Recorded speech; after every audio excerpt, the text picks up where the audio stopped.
Assalamualaikum warahmatullahi wabarakatuh. Salam sehat sahabat SCTV. Bertemu dengan saya Wulan dan rekan saya Lukman dalam acara Pharmatalk, bincang-bincang seputar obat, kesehatan, dan alat kesehatan. Sahabat SCTV yang berbahagia, pada episode pertama ini kita akan membahas tentang perdagangan obat di masa pandemi COVID-19. Sebagaimana yang kita tahu bahwa obat, alat kesehatan, vitamin tentunya sudah menjadi kebutuhan yang pokok di masa pandemi COVID-19 ini. Masyarakat berlomba-lomba untuk membeli vitamin, mencari vitamin, dan tidak ketinggalan fasilitas pelayanan kesehatan pun justru ikut-ikut mengadakan obat-obatan dan vitamin untuk pasien-pasien COVID-nya.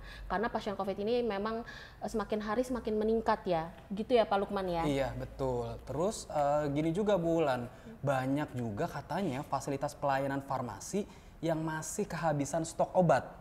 Nah ini terus mulai timbul nih dari masyarakat isu-isu negatif. Katanya pedagang besar farmasi nahan obat-obatan. Padahal belum tentu kan? Iya betul. Nah terus timbul himbauan gitu katanya sih. Iya, himbauan, saking tingginya tuh ya COVID itu ya. Himbauan pasiennya. dari Kemenkes kalau pedagang besar farmasi memang tidak boleh menahan stok obat-obatan yang ada di pelayanan farmasi. Bersama kita sudah ada narasumber. Beliau adalah seorang apoteker yang memang sudah lama bekerja di salah satu pedagang atau pedagang besar farmasi atau distributor di Jakarta. Ya, langsung saja kita sambut Bapak Apoteker Agung Dewantoro M.Farm. Pak Agung, halo, Assalamualaikum. Pak Agung. Sehat Pak Agung? Sehat Bulan, Alhamdulillah. Baik, jangan kemana-mana, kita jeda dulu dan kita lanjut setelah pariwara berikut ini. Tetap di Pharmatalk.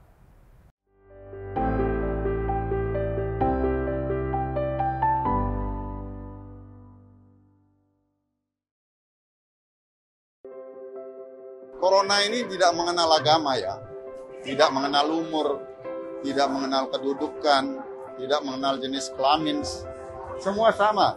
Kalau bicara pandemi ini kan secara global ya, maka ini semua menjadi kebutuhan dan tuntutan manusia di segala bangsa, bahwa sampai hari ini untuk pencegahan dan penurunan dari epidemi COVID-19 adalah dengan melalui vaksin. Vaksin itu adalah pelindung buat kita.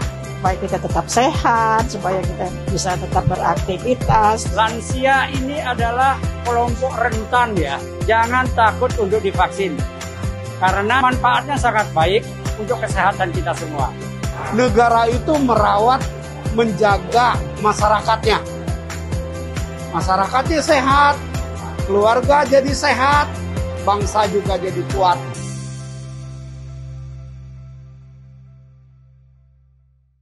Ibu pergi dulu ya. Arisan sih emang seru, walaupun sudah divaksinasi, tapi resiko berkerumunnya itu loh. Benar, hindari kerumunan. Ingat protokol kesehatan. Ayah nggak pakai masker. Ayah kan udah divaksinasi. Walaupun sudah divaksinasi, protokol kesehatan tetap kudu dilaksanakan. Benar, tetap pakai masker. Ikuti protokol kesehatan. Cuci tangan dulu. Kakak kan sudah divaksinasi. Tapi protokol kesehatan tetap kudu dilakukan. Kalau sudah vaksinasi, protokol kesehatan harus tetap dilaksanakan. Tetap disiplin dengan protokol kesehatan 5M. Hai semua, pada tahu nggak penyakit apa yang masuk di jajaran perawatan termahal? Jawabannya adalah talasemia. Talasemia adalah penyakit tidak menular yang berupa kelainan darah turunan, di mana usia darah merah lebih pendek dari normal. Jadi, sel darah merah mudah rusak dan penderita harus transfusi darah seumur hidup. Talasemia diturunkan kalau pembawa gen punya anak dengan sesama pembawa gen juga. Makanya, deteksi dini deh, biar tahu kita punya gen talasemia apa enggak.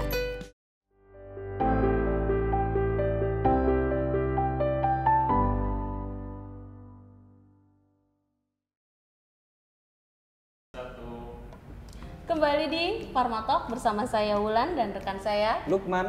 Baik, langsung saja kita akan berbincang-bincang dengan narasumber kita. Tetapi sebelumnya saya akan membacakan sedikit profil singkat tentang beliau, yaitu Bapak Agung Dewantoro. Beliau adalah seorang apoteker di salah satu distributor obat di Jakarta. Tidak cukup sampai situ, beliau juga memutuskan untuk membagi ilmunya dengan menjadi dosen di salah satu stikes di Tangerang Selatan. Hebat sekali ya beliau ya.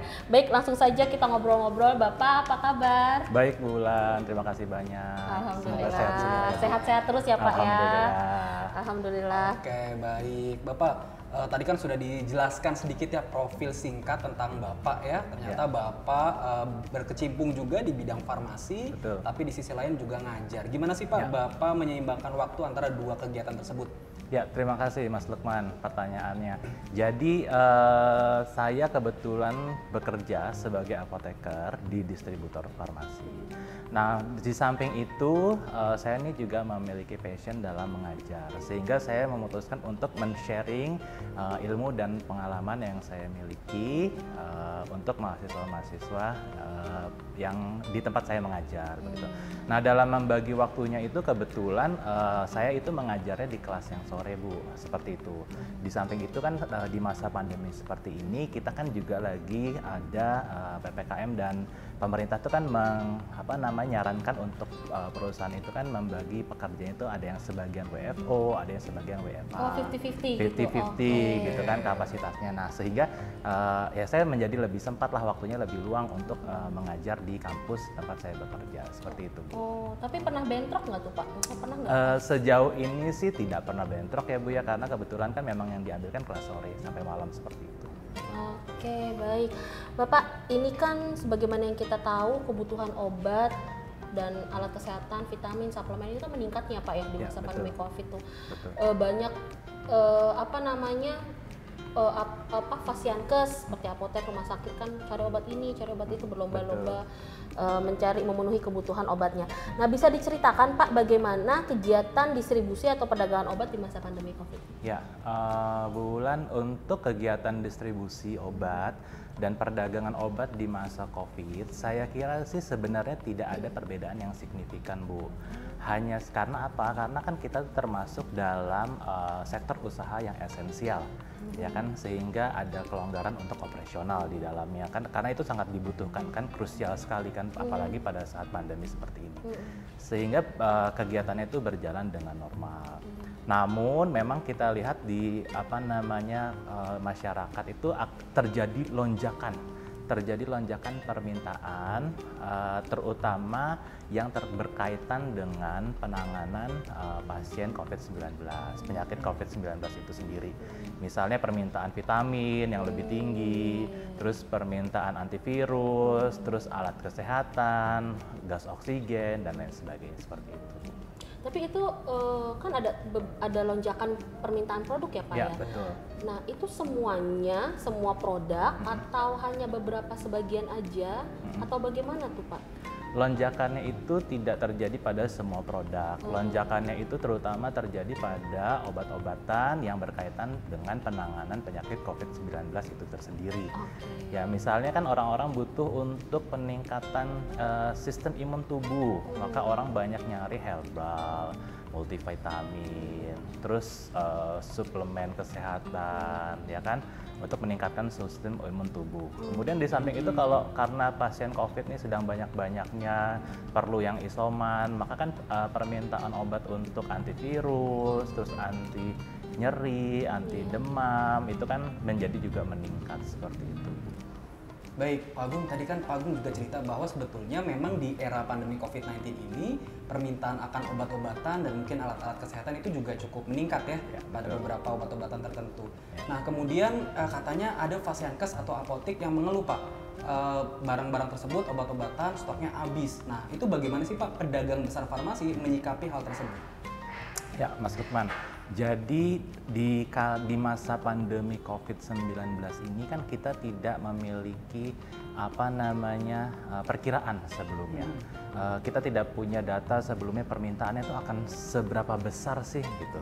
Terus tiba-tiba terjadi ledakan kasus COVID-19 yang sangat besar sekali di masyarakat. Sehingga saya rasa industri farmasi, baik pedagang farmasi maupun retailer, apotek itu kan tidak siap sebenarnya.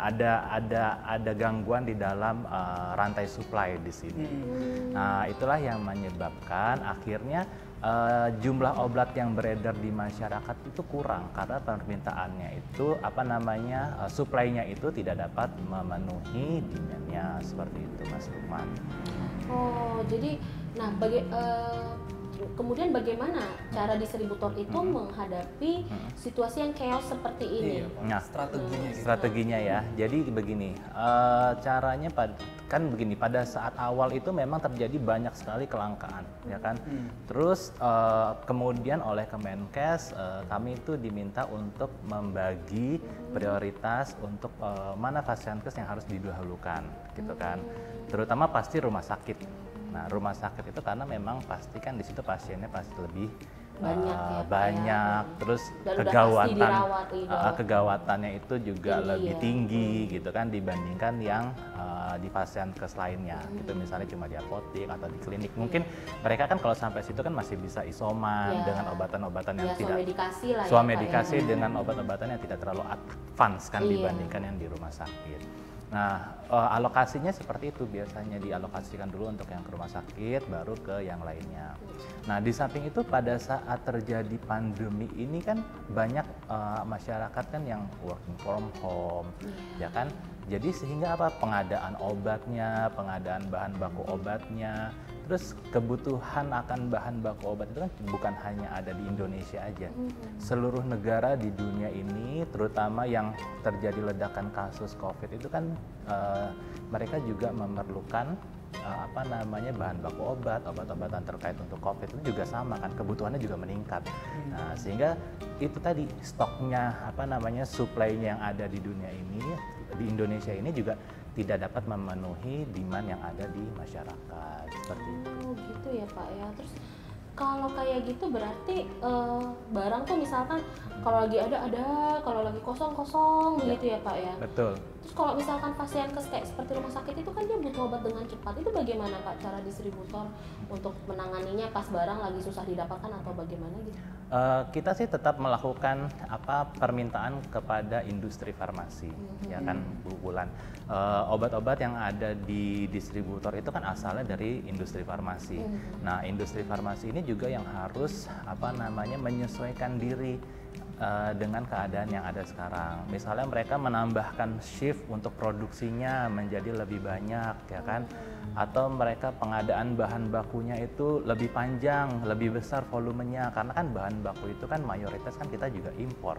Proses impor itu dari luar negeri ke Indonesia kan juga memakan waktu yang lama, seperti itu. Nah, kalau kami dari distributor farmasi ya kita mempersiapkan diri dengan apa? Dengan meningkatkan jumlah pesanan obat kepada industri farmasi, seperti itu. Terus untuk obat-obat yang yang nggak fast moving ya, seperti yang moderate atau bahkan slow moving sendiri yang tidak menjadi tren untuk COVID-19 itu di bagaimana Pak? Kalau untuk obat-obatan yang tidak fast moving atau yang tidak banyak digunakan untuk penyakit COVID-19 itu, saya rasa sih pergerakannya normal saja, justru malah menurun. Karena ada kecenderungan pada saat pandemi sedang tinggi-tingginya kemarin itu, orang kan juga malah mengurangi kunjungan ke rumah sakitnya, ya kan? Sehingga saya rasa sih trennya itu untuk pembelian obat itu untuk yang lain-lain ya, kecuali obat-obatan yang rutin, misalnya penyakit-penyakit kronis, diabetes atau hipertensi, itu kan penggunaannya rutin kan Bu. Nah, itu sih berjalan seperti biasa. Tapi kalau obat-obat yang lain karena kunjungan ke rumah sakit juga turun, kunjungan ke klinik turun karena orang takut kan, saya rasa sih trennya juga agak berkurang seperti itu. Pernah nggak Pak tren obat-obat yang tren penjualannya menurun itu pernah nggak sampai menumpuk atau bahkan jadi kadaluarsa gitu Pak di distributor? Kalau di distributor sih saya rasa mungkin pernah ada ya, tapi kan kita harus melakukan kontrol terhadap stok kita, ya kan, karena kalau sampai produk itu kadaluarsa, kan kita itu rugi kan, ya. Jadi biasanya sih kita memang kalau melakukan kontrol terhadap stok kita, kalau misalnya produknya memang slow moving, terus sudah mau expiry, ya kan, maka kita melakukan retur kepada industri seperti itu. Baik. Ya. Berarti tadi Pak strateginya salah satunya memang adalah supaya obat-obatan yang terbatas ini bisa tersalurkan dengan baik adalah ada skala prioritas ya Pak ya. Betul. Rumah sakit lebih mungkin diutamakan dibanding pasienkes. Kemudian Pak, karena tadi mungkin ada isu prioritas segala macam, masyarakat kan banyak juga yang mungkin beranggapan obatnya ditahan-tahan gitu ya, atau mungkin sengaja tidak didistribusikan. Terus Kemenkes katanya ada himbauan juga supaya tidak ada penahanan obat. Nah, bagaimana tanggapan Bapak akan hal tersebut? Ya, memang di saat-saat yang seperti ini itu pasti akan muncul banyak oknum, ya kan, yang bermain di situ. Karena apa? Tadi kan sempat saya sampaikan bahwa suplai yang ada itu tidak mencukupi demand-nya. Sehingga apa? Sehingga harga obat yang ada di masyarakat itu kan pasti akan naik. Kan kita dulu juga pernah mengalami permintaan masker yang meningkat kan, tiba-tiba harga masker yang normal segitu terus langsung menjulang. Terus banyak orang yang menimbun masker. Nah, hal itu mungkin juga terjadi di obat-obatan. Tapi kami selaku distributor yang resmi kan selalu diawasi oleh pemerintah kan, regulasi dalam hal ini kan Badan POM dan Kemenkes gitu. Nah, sehingga kami menjamin distribusi obat kepada masyarakat, kepada fasilitas pelayanan kesehatan itu tetap berlangsung dengan baik dan lancar gitu. Namun memang tidak dapat dipungkiri ada saja oknum yang memanfaatkan masa-masa ini, situasi ini ya kan, dengan menahan obatnya gitu. Saya rasa sih itu menjadi tanggung jawab kita bersama ya untuk mencegah hal itu terjadi ya, dari masyarakat, dari regulator, pemerintah ya kan, Badan POM dan Departemen Kesehatan, kepolisian melakukan sidak ya kan, melakukan pengusutan kalau ada distributor farmasi yang menimbun obat dan alat kesehatannya untuk disalurkan ke masyarakat seperti itu. Oke Pak, sebenarnya saya masih penasaran masalah yang masker itu ya Pak. Betul. Ya. Saat masker benar-benar lagi dicari itu jadi kebutuhan pokok itu, orang kan banyak yang menimbun. Terus tiba-tiba kemudian keluar tuh masker-masker harga murah. Nah itu gimana ya Pak ya? Kok bisa ada ragam dari mahal banget? Terus tiba-tiba nih ada nih yang murah, nih ada yang murah. Terus itu gimana ceritanya gitu Pak biasanya? Langsung ya. Bisa sampai seperti itu Pak? Ya saya rasa sih begini ya Bu Ulan ya. Mungkin pada saat belum terjadi di pandemi kan masyarakat kita tuh kan belum terbiasa menggunakan masker, belum aware, belum ada kewajiban untuk menggunakan masker juga gitu. Kembali ke yang saya sampaikan tadi, masalah masker itu juga kan terjadi karena kelangkaan kan. Yang diproduksi dengan yang dibutuhkan kan ada gap antara supply dan demand-nya. Di situ kan tiba-tiba harganya naik karena kelangkaan tersebut. Tapi kan pengusaha kan juga melihat kan, oh ini ternyata permintaannya banyak nih gitu. Kemudian setelah itu banyak juga nih pengusaha-pengusaha yang membuat industri produksi masker ya kan, atau mereka melakukan importasi dari luar negeri ya kan, misalnya dari China atau dari India gitu kan. Mungkin di sana harga produksinya lebih murah dan lain sebagainya dibandingkan produksi dalam negeri gitu kan. Nah, hal-hal tersebut yang mungkin menyebabkan tiba-tiba harga masker itu menjadi lebih rendah gitu. Di samping itu sih kalau misalnya ada yang harganya murah atau murah sekali seperti itu kan, kita juga harus cek tentang kualitas maskernya itu bagaimana ya kan. Karena masker itu sendiri kan juga ada kualitasnya kan ya Bu ya, ada kriterianya sih seberapa besar dia bisa menahan masuknya partikel virus tersebut. Iya betul. Jadi memang kita selain beli masker juga harus pilih-pilih ya, proaktif gitu. Jangan sampai kita beli masker yang murah tapi ternyata maskernya nggak berkualitas, pori-porinya besar sekali. Masker abal-abal ya. Nanti virusnya tetap masuk ya. Katanya kalau menguji masker itu bisa lapisannya bagus atau tidak, katanya dengan meniup lilin itu ya Pak ya. Kalau misalkan lilinnya mati,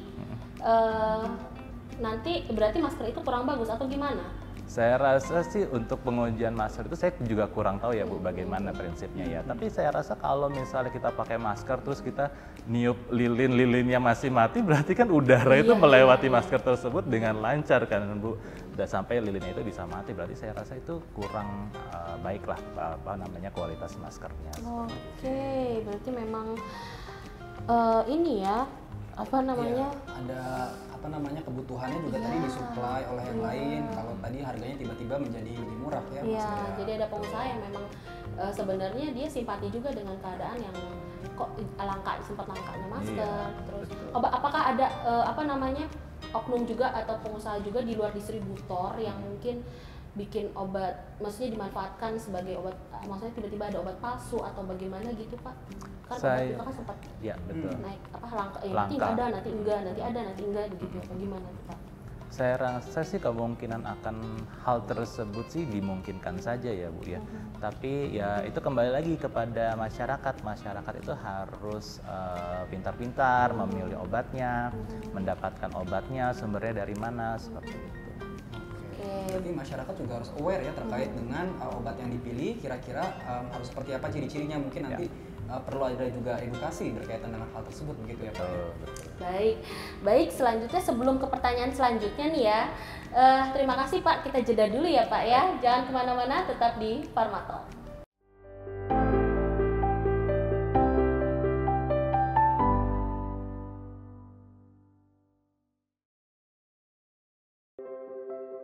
Corona ini tidak mengenal agama ya, tidak mengenal umur, tidak mengenal kedudukan, tidak mengenal jenis kelamin, semua sama.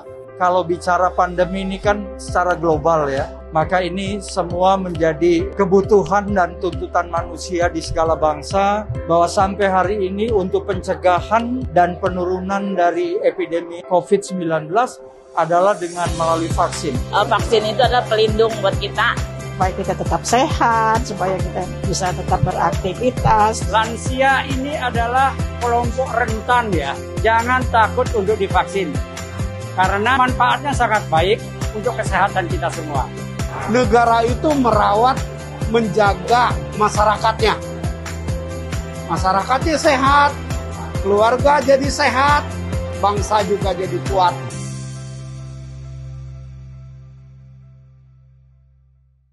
Ibu pergi dulu ya. Arisan sih emang seru. Walaupun sudah divaksinasi, tapi resiko berkerumunnya itu loh. Benar, hindari kerumunan. Ingat protokol kesehatan. Ayah nggak pakai masker. Ayah kan udah divaksinasi. Walaupun sudah divaksinasi, protokol kesehatan tetap kudu dilaksanakan. Benar, tetap pakai masker. Ikuti protokol kesehatan. Cuci tangan dulu. Kakak kan sudah divaksinasi. Tapi protokol kesehatan tetap kudu dilakukan. Kalau sudah vaksinasi, protokol kesehatan harus tetap dilaksanakan. Tetap disiplin dengan protokol kesehatan 5M. Hai semua, pada tahu nggak penyakit apa yang masuk di jajaran perawatan termahal? Jawabannya adalah talasemia. Talasemia adalah penyakit tidak menular yang berupa kelainan darah turunan, di mana usia darah merah lebih pendek dari normal. Jadi, sel darah merah mudah rusak dan penderita harus transfusi darah seumur hidup. Talasemia diturunkan kalau pembawa gen punya anak dengan sesama pembawa gen juga. Makanya, deteksi dini deh, biar tahu kita punya gen talasemia apa enggak.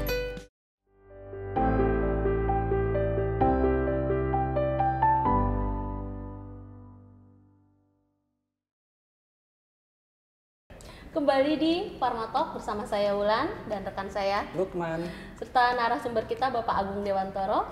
Ya, Pak Agung, kita lanjutkan. Ya, Pak Agung, tadi kan juga sempat dibahas ya Pak Agung bahwa sebetulnya salah satu faktor ya yang mungkin kenapa obat-obatan jadi mungkin terbatas, salah satunya mungkin bahan bakunya katanya masih ada yang mungkin dari luar gitu ya Pak ya. Ini cukup menarik gitu ya Pak ya, karena kan kita seringkali menggaung-gaungkan bahwa Indonesia harus mandiri, Indonesia harus swasembada sendiri gitulah. Kira-kira kondisinya memang sebenarnya bagaimana sih Pak di Indonesia ini terkait dengan ketersediaan bahan baku obat, terutama untuk mendukung era pandemi ini Pak? Iya, mendukung pengadaan obat ya.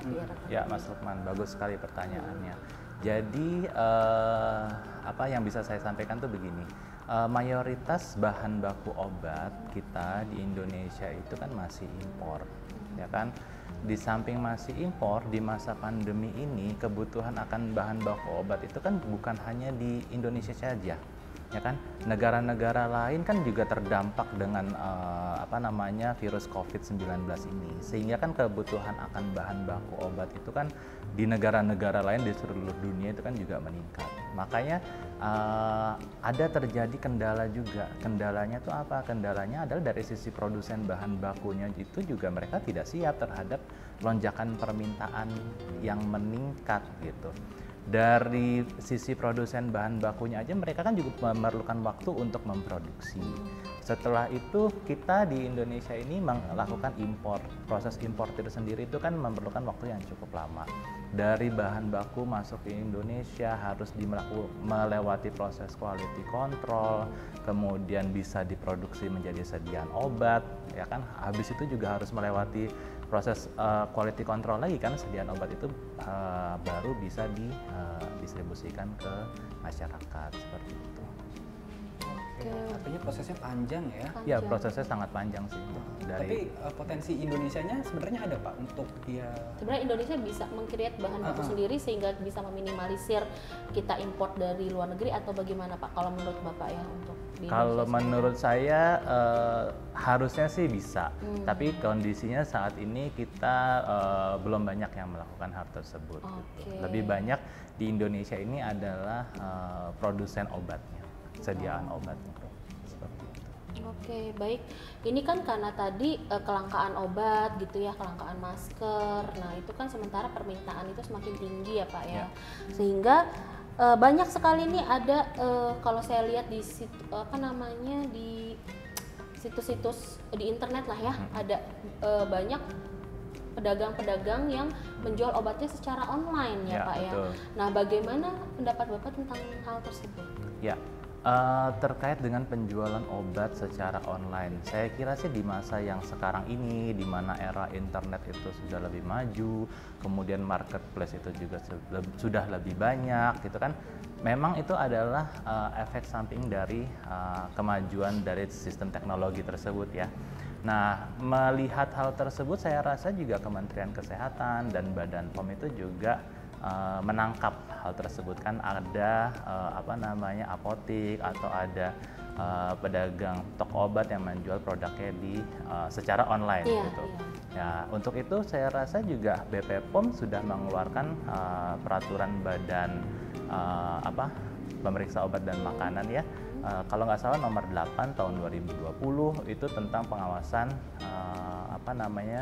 pengawasan penjualan obat di online tersebut. Oh, sudah ada aturannya. Sudah ada aturannya.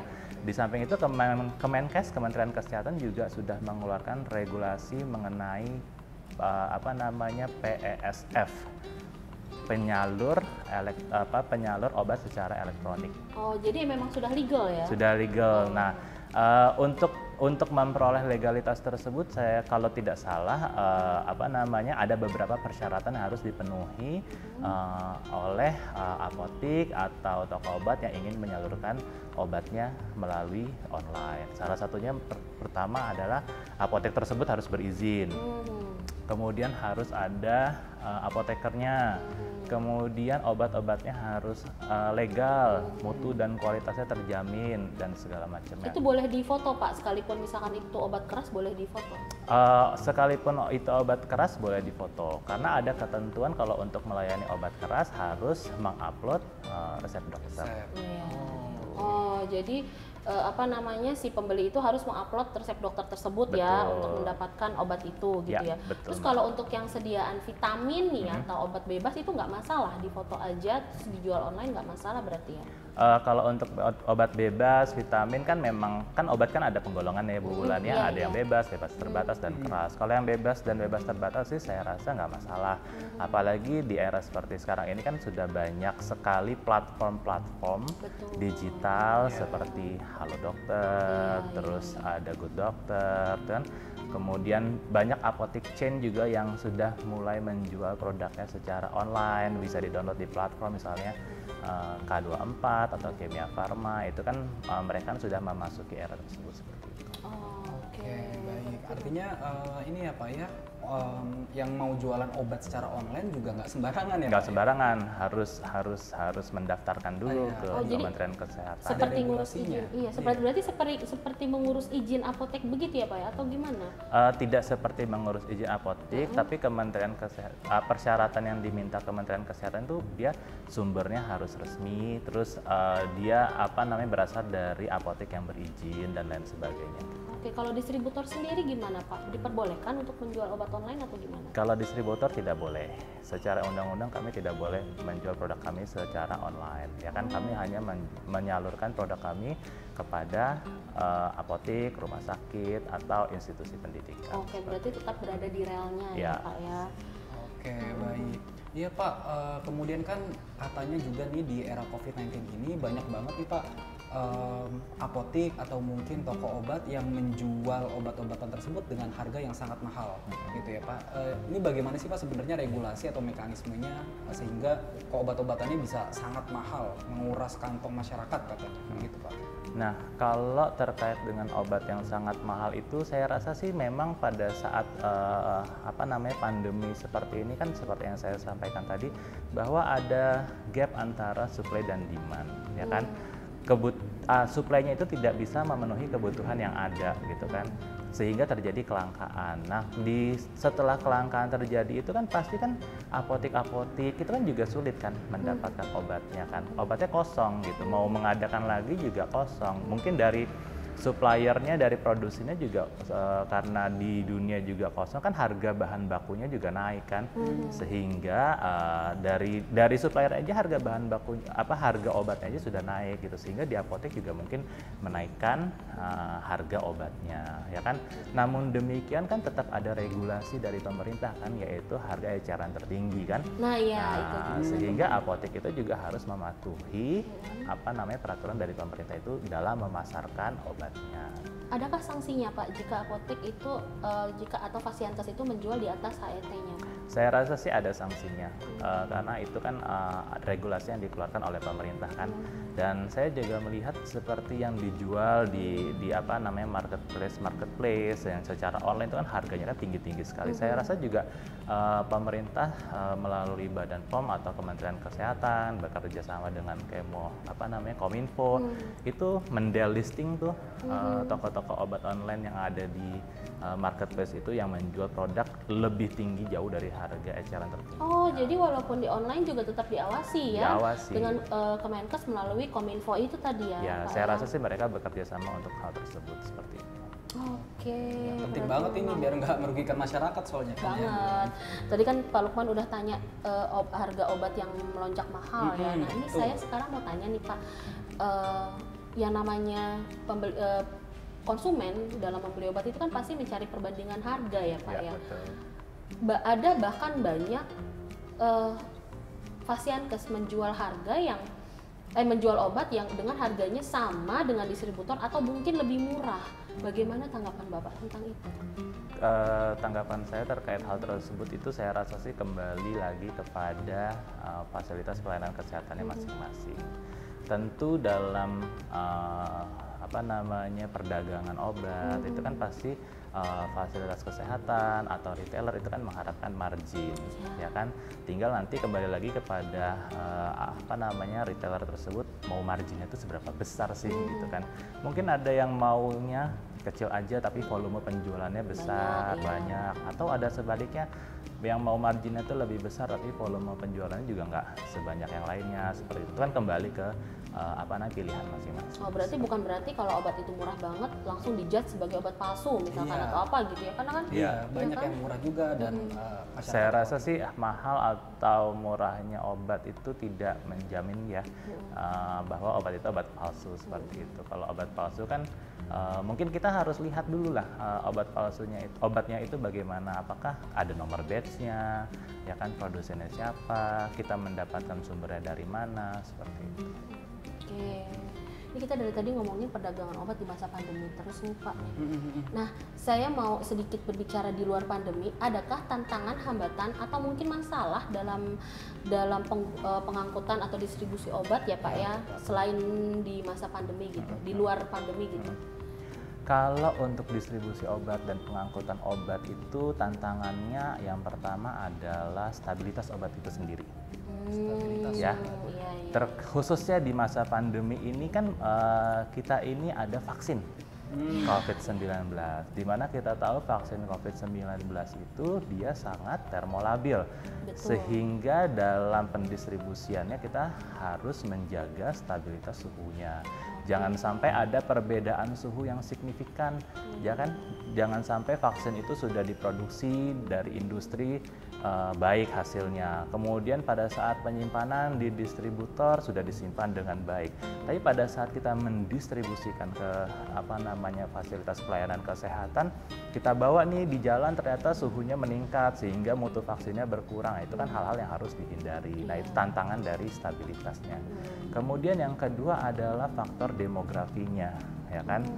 Kita kan harus mendistribusikan terkait, kita ambil contohnya vaksin ya Mbak, kita kan harus mendistribusikan vaksin itu kan di seluruh negara Republik Indonesia ini kan, iya, dari betul, Sabang betul. dari Sampai sampai ke pelosok. Nah, jadi bukan cuma di perkotaan betul. aja. Nah, kalau di perkotaan kan mungkin infrastrukturnya sudah mumpuni, armadanya sudah mumpuni, aksesnya juga bisa dijangkau dengan mudah. Nah, kalau yang di pelosok daerah seperti itu kan mereka kan juga memerlukan mendapatkan hak yang sama kan untuk mendapatkan vaksin tersebut kan. Nah, itu tantangan kita untuk menjaga mutu dari vaksin tersebut sampai kepada masyarakat itu tetap baik. Oke, baik. Terus Pak, karena tadi kan ada tantangannya yang berkaitan dengan stabilitas, juga bagaimana bisa mencapai sampai ke dalam-dalam gitu ya, daerah-daerah yang di pedalaman.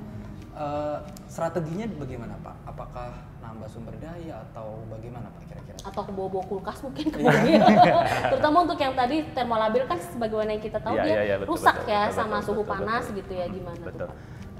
Saya rasa sih strateginya kalau untuk yang di kota-kota besar kan lebih mudah ya, karena ketersediaan infrastrukturnya juga lebih baik ya kan, jalan raya, kemudian akses tol, fasyankesnya itu juga sudah memiliki sistem penyimpanan yang berpendingin dengan baik. Tapi kalau yang di pelosok kan mungkin kita nih cuma menyalurkan sampai kota-kota yang besar atau sampai daerah-daerah yang lebih terjangkau saja.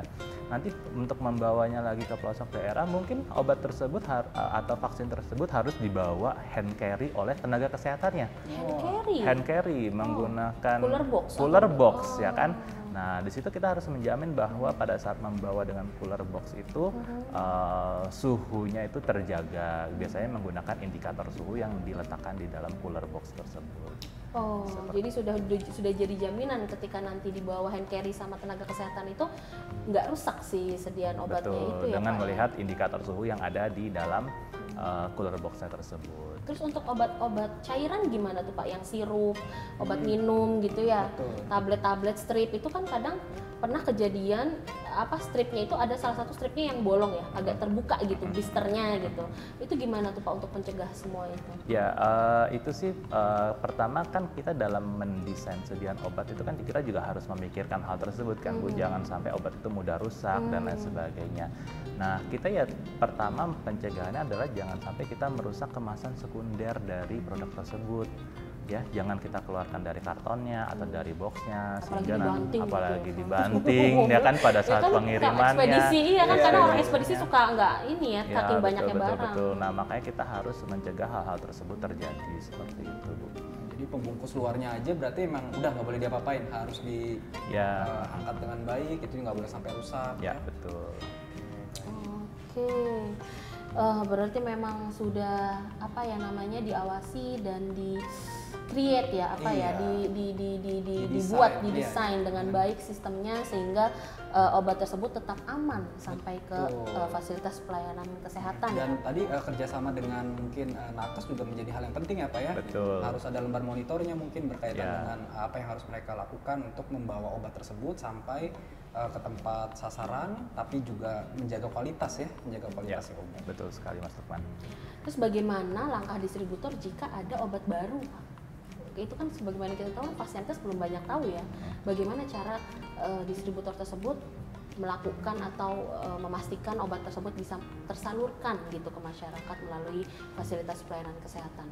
Kalau terkait dengan obat baru kan pasti itu akan berada di ranahnya industri farmasi.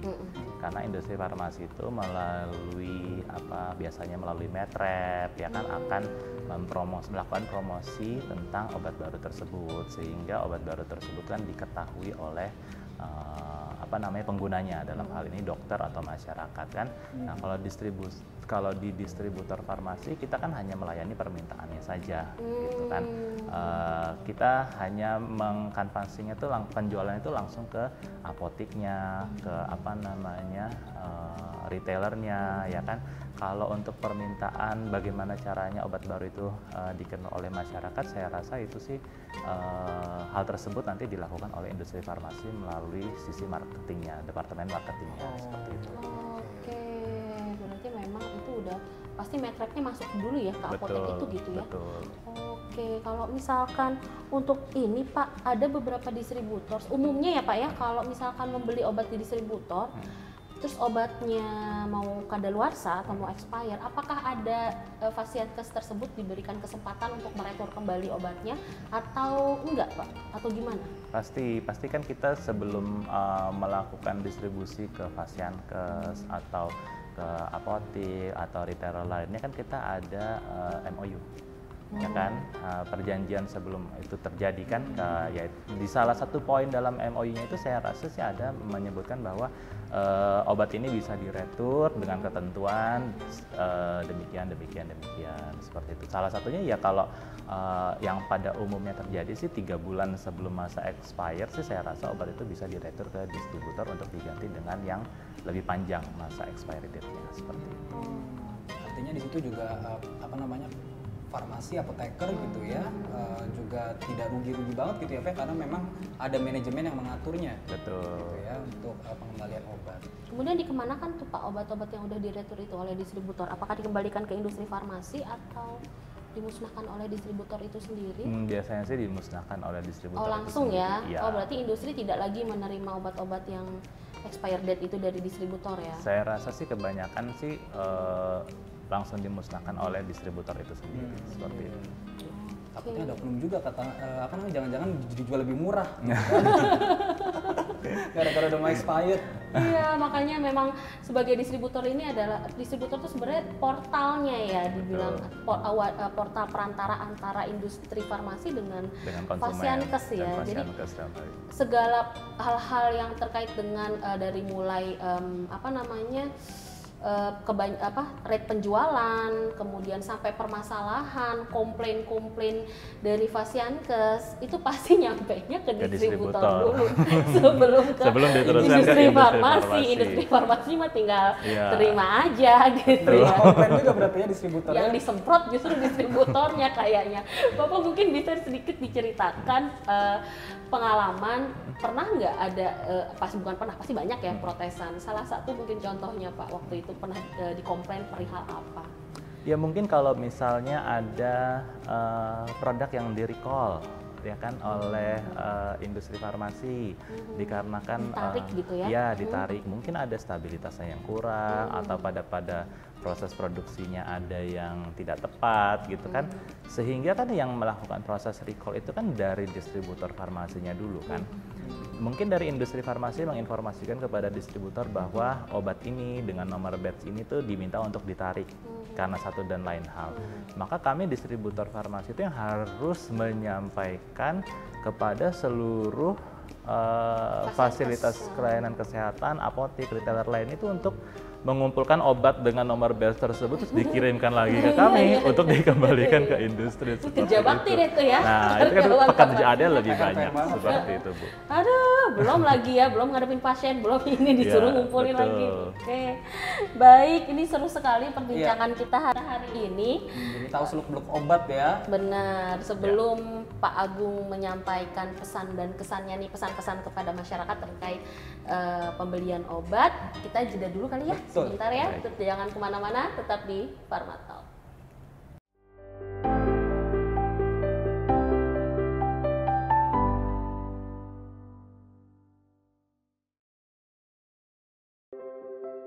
Corona ini tidak mengenal agama ya, tidak mengenal umur, tidak mengenal kedudukan, tidak mengenal jenis kelamin, semua sama. Kalau bicara pandemi ini kan secara global ya, maka ini semua menjadi kebutuhan dan tuntutan manusia di segala bangsa, bahwa sampai hari ini untuk pencegahan dan penurunan dari epidemi COVID-19 adalah dengan melalui vaksin. Vaksin itu adalah pelindung buat kita supaya kita tetap sehat, supaya kita bisa tetap beraktivitas. Lansia ini adalah kelompok rentan ya. Jangan takut untuk divaksin. Karena manfaatnya sangat baik untuk kesehatan kita semua. Negara itu merawat, menjaga masyarakatnya.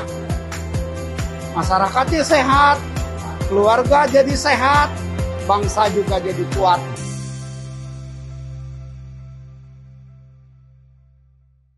Ibu pergi dulu ya. Arisan sih emang seru. Walaupun sudah divaksinasi, tapi resiko berkerumunnya itu loh. Benar, hindari kerumunan. Ingat protokol kesehatan. Ayah nggak pakai masker. Ayah kan udah divaksinasi. Walaupun sudah divaksinasi, protokol kesehatan tetap kudu dilaksanakan. Benar, tetap pakai masker. Ikuti protokol kesehatan. Cuci tangan dulu. Kakak kan sudah divaksinasi. Tapi protokol kesehatan tetap kudu Kalau dilakukan. sudah vaksinasi, protokol kesehatan harus tetap dilaksanakan. Tetap disiplin dengan protokol kesehatan 5M. Hai semua, pada tahu nggak penyakit apa yang masuk di jajaran perawatan termahal? Jawabannya adalah talasemia. Talasemia adalah penyakit tidak menular yang berupa kelainan darah turunan, di mana usia darah merah lebih pendek dari normal. Jadi, sel darah merah mudah rusak dan penderita harus transfusi darah seumur hidup. Talasemia diturunkan kalau pembawa gen punya anak dengan sesama pembawa gen juga. Makanya, deteksi dini deh, biar tahu kita punya gen talasemia apa enggak.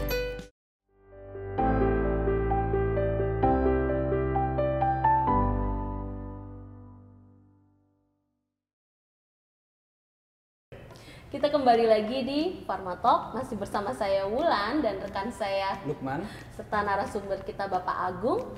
Baik, tadi kita sudah berbincang-bincang banyak ya tentang perdagangan obat di masa pandemi. Nah, sebelum acara ini kita tutup, Bapak, kita sudah sampai di segmen akhir nih. Ya. Adakah pesan-pesan dari Bapak untuk masyarakat terkait pembelian obat? Ya. Yang ingin saya sampaikan pertama, di masa pandemi ini masyarakat itu tidak perlu panik buying sehingga menumpuk obat di rumahnya masing-masing, ya kan. Hal tersebut tuh yang menyebabkan kelangkaan obat, ya kan. Mungkin perlu membeli obat secukupnya aja sesuai dengan penggunaannya, seperti itu yang pertama.